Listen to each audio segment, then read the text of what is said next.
Bismillahirrahmanirrahim. Assalamualaikum warahmatullahi wabarakatuh. Waalaikumsalam warahmatullahi wabarakatuh. Selamat siang semuanya. Gimana kabarnya? Siang, Pak. Siang, Pak. Alhamdulillah baik. Alhamdulillah. Siapa yang masuk hari ini?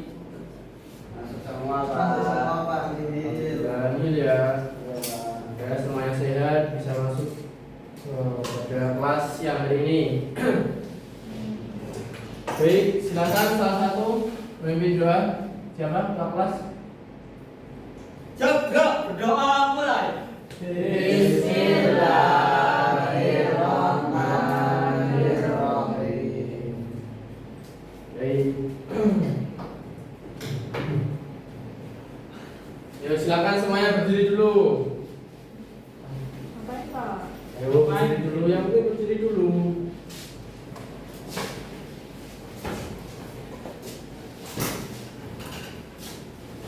Sebagaimana anjuran dari Bapak Kepala Sekolah, mari kita menyanyikan lagu Garuda Pancasila.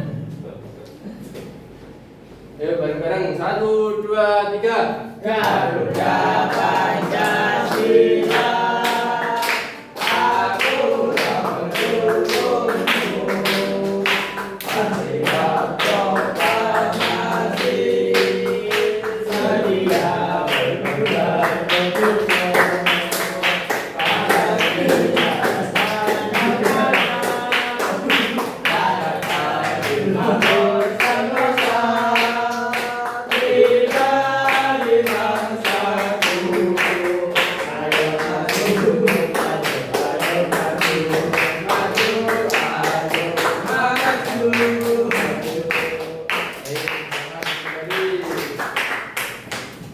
Baik, pembelajaran kemarin kan sudah belajar apa? Minggu kemarin sama Pak Gubron.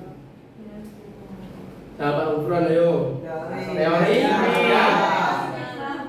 Teori, Islam.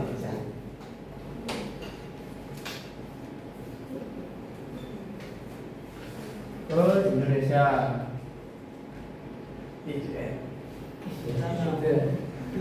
Baik, kemarin ada berapa kalinya? 4. Apa saja? Gujarat, Berat. Mekah, Persia, Siap. Cina, Cina. Cindo. Dari Gujarat itu Islam dibawa oleh siapa ke Indonesia? Orang Gujarat, Orang Gujarat. Nah itu ke Indonesia apa tujuannya? Dagang. Apakah hanya kita wajah? Dagang. Kemudian orang Mekah berdakwah dan berjalan saja. Dagang. Orang Persia dagang. Orang Cina berdakwah. Berarti semuanya ini kan sama. Dakwah dan dagang.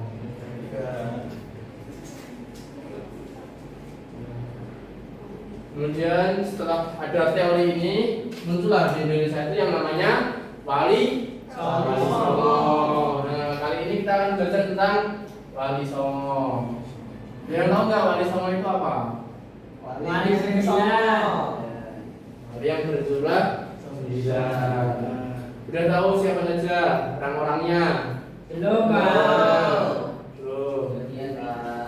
Sudah, baik, biar kita tahu siapa saja wali Allah itu, mari kita tonton video berikut ini. Hey, pernah nggak sih kalian kepikiran, kok bisa ya mayoritas masyarakat di Jawa itu beragama Islam? Jawabannya ada di balik kisah epik para Wali Songo. Mereka adalah tokoh-tokoh keren yang menyebarkan Islam dengan cara yang nggak biasa. Yuk, kita bahas bareng.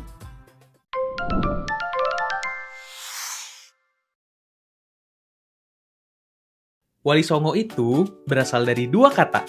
Wali yang berarti orang yang ditugaskan, dan Songo dari bahasa Jawa yang artinya 9. Jadi, Wali Songo adalah 9 ulama yang punya misi menyebarkan Islam di Jawa. Tapi, Jauh sebelum Wali Songo beraksi, para pedagang Islam dari berbagai penjuru dunia udah duluan mampir ke pesisir Jawa sejak abad ke-7 Masehi. Nah, mereka nggak cuma jualan, tapi juga ngenalin Islam ke penduduk sekitar loh. Puncaknya terjadi di abad ke-14, ketika rombongan ulama dari Turki, Persia, Arab, dan Palestina mulai berdakwah di Jawa. Dari sinilah cikal bakal Wali Songo itu terbentuk.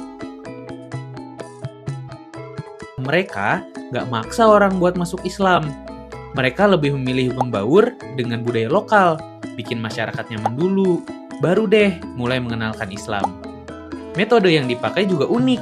Ada yang lewat pendidikan di pesantren, pernikahan dengan keluarga kerajaan, sampai kesenian seperti wayang dan musik.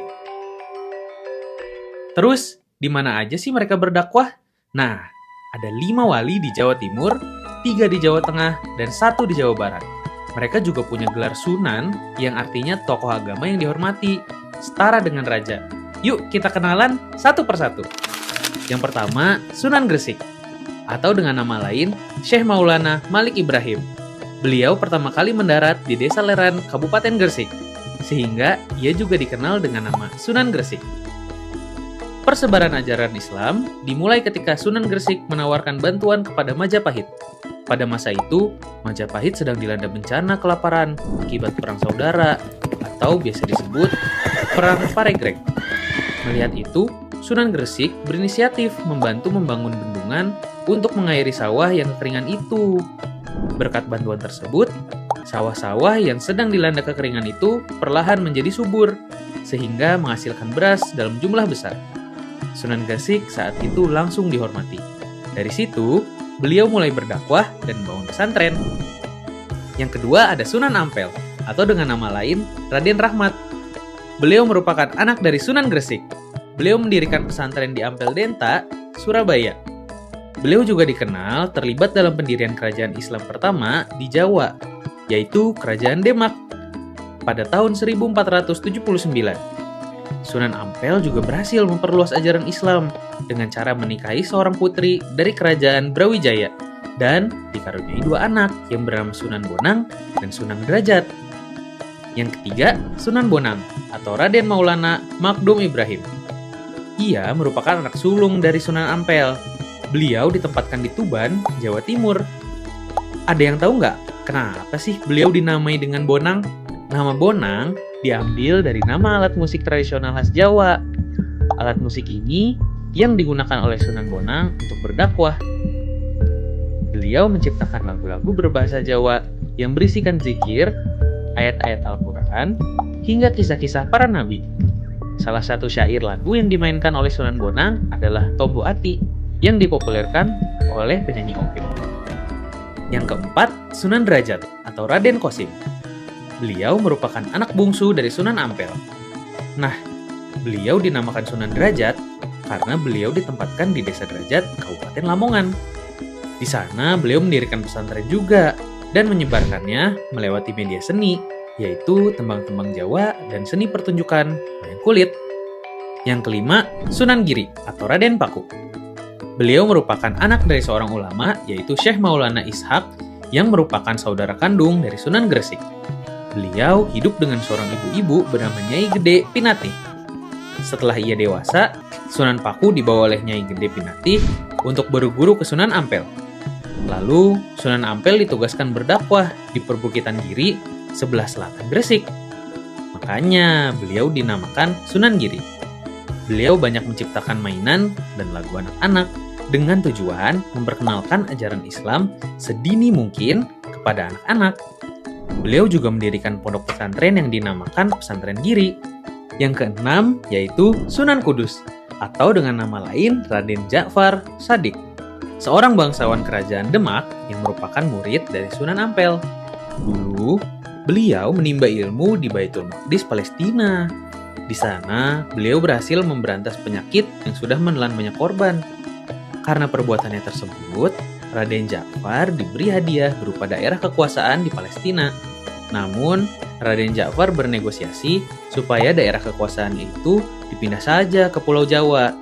Lalu, daerah kekuasaannya itu kita kenal sebagai Kudus.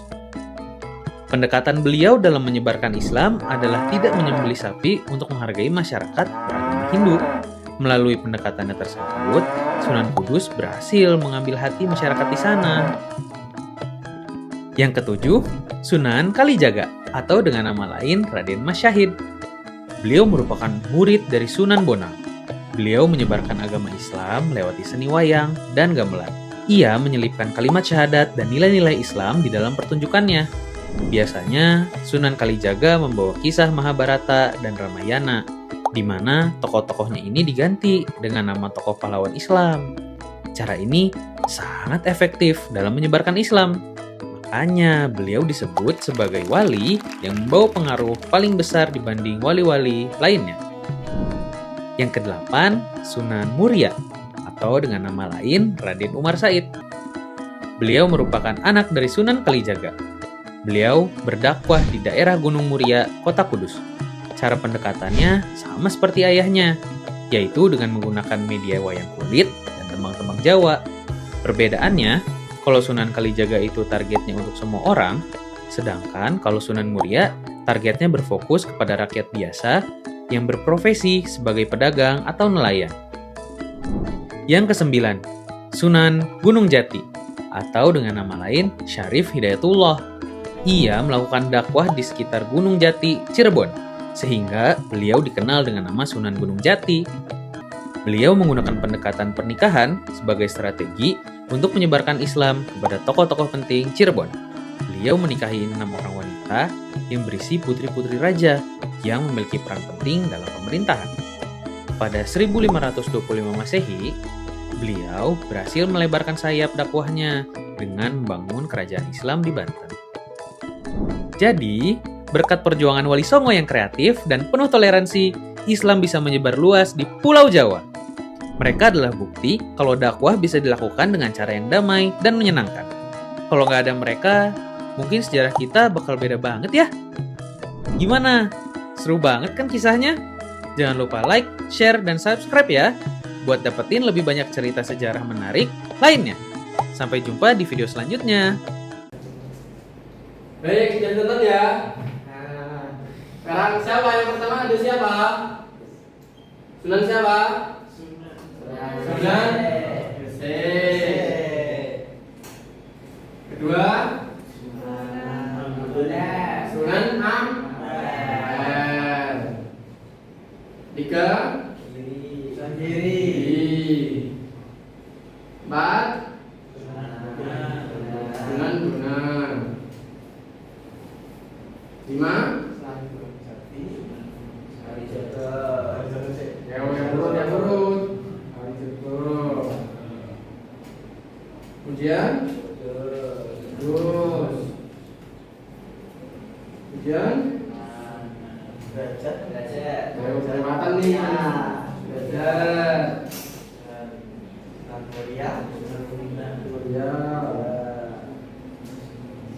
Gunung Jati.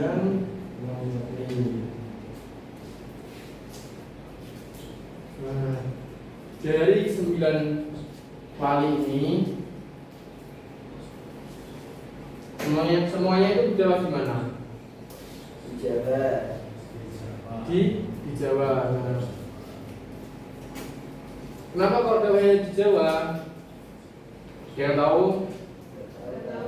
Karena kan dulu itu masyarakat itu masih pada di Jawa. Kemudian selain itu transportasi atau tujuan orang berdagang dulu itu pusatnya di Pulau Jawa.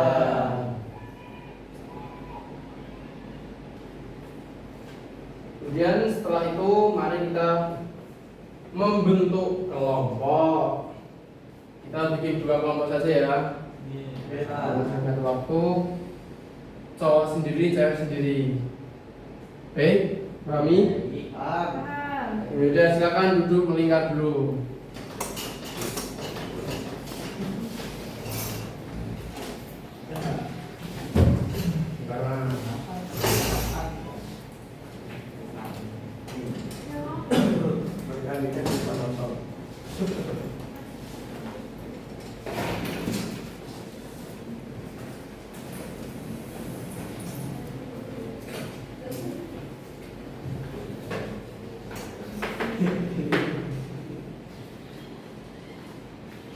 Baik, silahkan.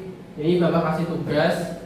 Silahkan kalian membuat proyek masing-masing satu, maksudnya satu kelompok satu proyek. Nah, di sini kalian silahkan membuat poster atau gambar. Boleh silahkan dari Canva, dari Google, silahkan manual juga boleh. Nah, nanti gambar Wali Songo. Bisa? Bisa, Pak. Bisa? Bisa. Nah, silahkan. Itu dulu dibikin konsepnya, dibikin sketsanya dulu. Ayo Mas. Yuk, silakan cari Mbak. Ada yang menanyakan? Masih bingung? Apa yang masih bingung?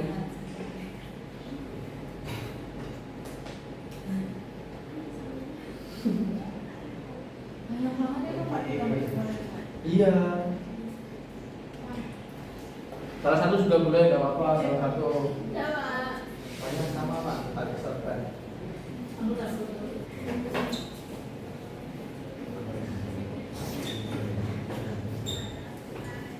Ya, Bapak kasih waktu 5 menit ya. Silakan digambar dulu. Dibikin dulu nanti dipresentasikan. Baik, Pak.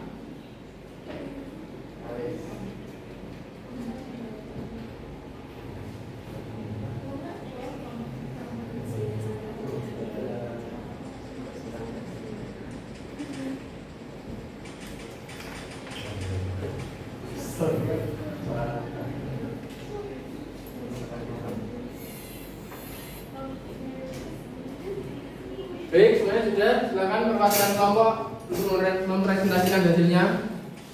Mas Fadil. Ayo menunggu Mas. Yang satu. Itu gambar sunan siapa aja itu Mas? Ini betulnya cuma 4 Sunan, Pak. Siapa aja itu? Sunan Kalijogo sama Sunan Muria. Oke, bagus sekali. Tepuk tangan untuk kelompok 1. Kelompok 2 gambar siapa aja Mbak? Gambar semuanya, Pak. Semuanya lihat. Ini, Pak. Nah, itu konfliknya tuh. Sunan Siapa aja itu? Sunan Bonang, Sunan Ampel, Sunan Gede, semua. Mana orangnya yang mana? Baik, terima kasih semuanya. Gambarannya bagus sekali. Tepuk tangan untuk kelompok 2. Bagus sekali ya, kelompok 2 itu bisa gambar semua ya. 9 orang itu digambar semua. Bagus sekali. Nanti ada nilai plus buat kelompok 2. Ya, kali ini kita akan membahas salah satu saja karena waktunya terbatas. Kita akan membahas Sunan Kalijogo. Ada yang tahu kisah Sunan Kalijogo itu bagaimana? Sebelum menjadi wali itu bagaimana? Ada yang tahu? Angkat tangan kalau yang tahu. Rampok, Pak. Gimana Mas? Rampok. Perampok. Awalnya itu gimana? Kok bisa jadi perampok itu gimana? Rampok. Dia sempat dibagikan masyarakat miskin. Terus? Terus Lupa? lupa, Pak. Nah, benar sekali kata Mas Ilham ya. Awalnya itu Sunan Kalijogo itu berawal dari perampok.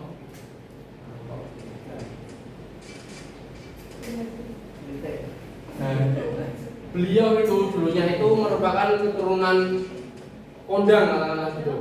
Keturunan Adipati Tuban. Nah, jadi di sana itu kalau Sunan Kalijogo itu melihat masyarakat itu prihatin, ekonominya itu rendah, banyak orang-orang miskin. Gitu. Jadi Sunan Kalijogo itu hatinya tergerak buat membantu masyarakat miskin tersebut. Nah, kemudian setelah kejadian merampok ini beliau ketahuan oleh prajurit. Nah, kemudian setelah ketahuan beliau diasingkan ke mana Mas? Tahu nggak, Mbak? Tahu nggak? Bukan ke rumah Mas. Nah, itu ada salah satu tempat di Alas Jati di daerah Rembang. Ya, Alas Jati daerah Rembang.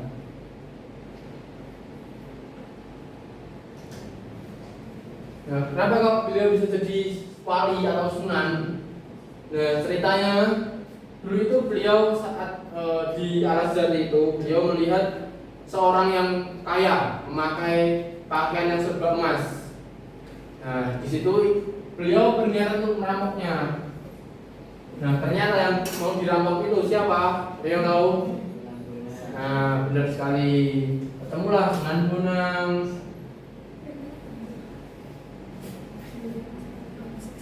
Kemudian sama Sunan Bonang itu Sunan Kalijaga itu diceramai. Nah, dikasih tahu bahwa perbuatannya itu salah, niatnya itu baik, tetapi yang dilakukan itu salah. Nah, jadi dari situlah Sunan Kalijaga ingin menimba ilmu kepada Sunan Bonang. Nah, tapi Sunan Bonang belum tidak langsung menerima Sunan Kalijaga sebagai muridnya. Dia itu menyuruh Sunan Kalijaga untuk menjaga sebuah tongkat di pinggir kali. Nah, seperti itu ceritanya. Kemudian Sunan Kalijaga pun mengiyakan apa yang diperintahkan oleh Sunan Bonang. Nah, dari situ Sunan Bonang baru menganggap Sunan Kalijaga sebagai muridnya. Nah, seperti itu. Ada yang ingin ditanyakan? Ada Pak. Ya ada.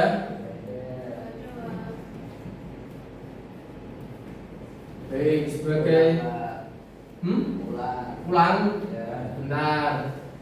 Sebelum pulang, Bapak ada kuis. Nah, silakan dibuka HP-nya, dibuka Google Chrome-nya.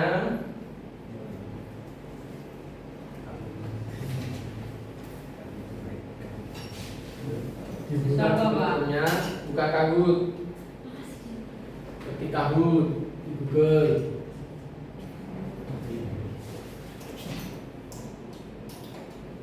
Bentar Pak, bentar.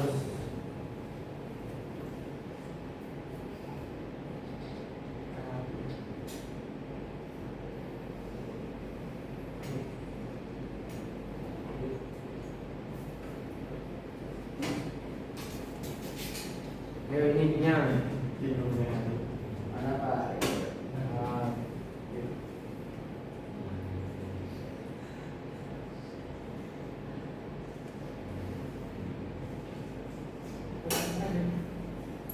satu 7-0 7935. Wih, sama. Enggak ada yang bilangin tuh kalau kemarin tuh. Oh.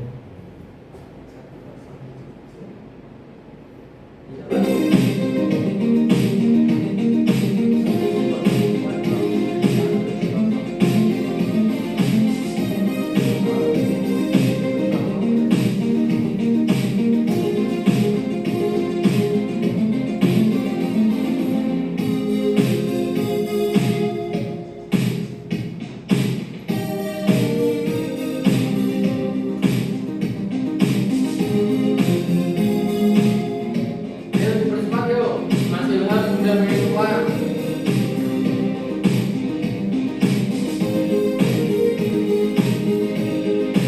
Sudah semuanya?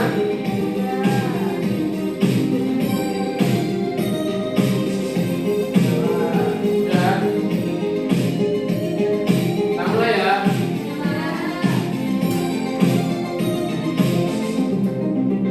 Satu, dua, tiga.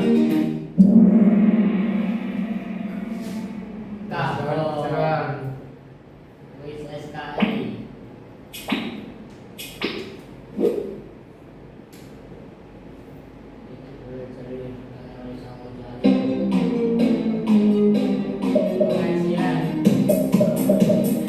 Jangan dibocorkan mas, jawabannya mas. Betul. Siapa ini yang Siapa itu? Kepada Sunan Gunung Jati. Sopo. Dari daerah Mall. Nah, ayo. Betul. Kita dari daerah Lada. Aku bener loro, Dicenangi dulu mas. Siapa kali Allah yang pertama kali mendadak meninggal Nomor 2.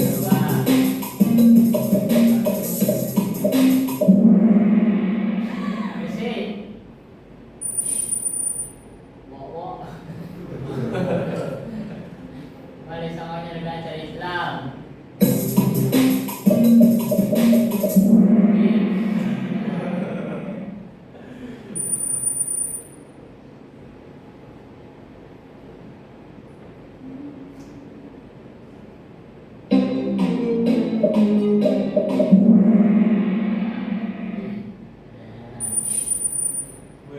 Wah, engkau. Siapa engkau? Padi Pak. Ajaran wali kos, Nobel. Kebetulan.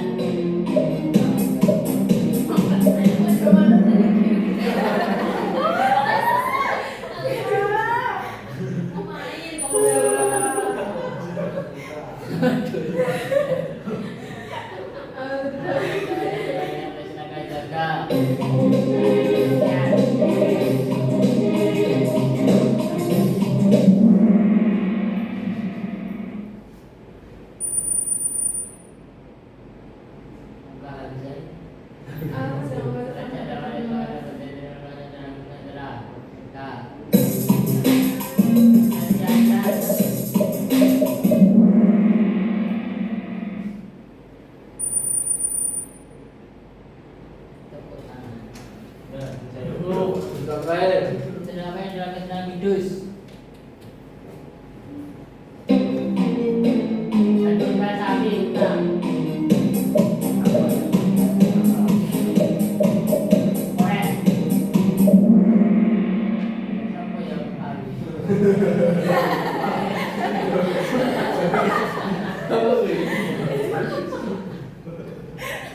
Baru iki ra tekan dhuwur e. Nah, hilang sih. Betul ya.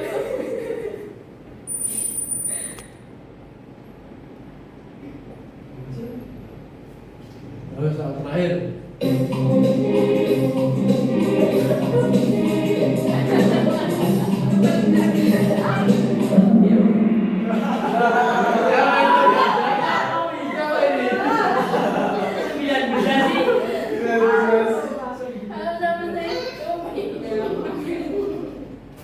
Ya, selesai soalnya. Siapa peringkat pertama? Bobo, siapa Bobo? Nah, tambah. Tepuk tangan untuk Haka.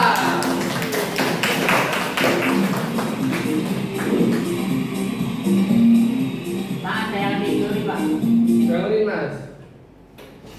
Baik, terima kasih semuanya atas keaktifannya, atas partisipasinya dalam kuis ini. Nanti semuanya dapat nilai tambahan bagi yang mengerjakan. Baik, Bapak anggap semuanya sudah paham ya untuk materi wali songo kali ini ya. Baik, silahkan untuk Mas Gufron menutup kelas pada siang hari ini. Lanjut siap beramlai. Alhamdulillahirabbil alamin. Baik, terima kasih. Assalamualaikum warahmatullahi wabarakatuh. Waalaikumsalam.